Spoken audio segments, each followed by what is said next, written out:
I very much appreciate what you said about the annual reports. We may disappoint you in how the business performs over time. I mean, that is not totally within our control. We'll try hard, but we can make no promises. But we shouldn't ever disappoint you in either our accounting or in the candor of the reporting. I mean, that is in our control. We may not like what we have to tell you, but there's no reason for failure. There can be no reason for failure in the accounting or candor. I mean, that is if we fail there, it's because we set out to fail.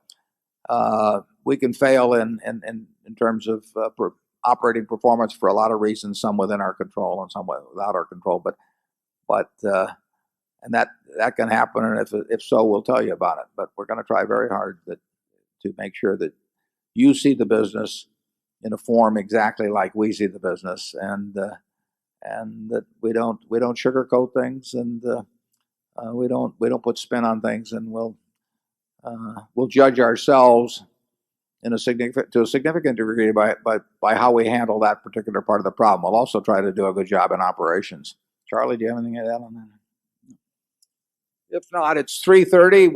I thank you all for coming. I hope every one of you come next year, and thanks.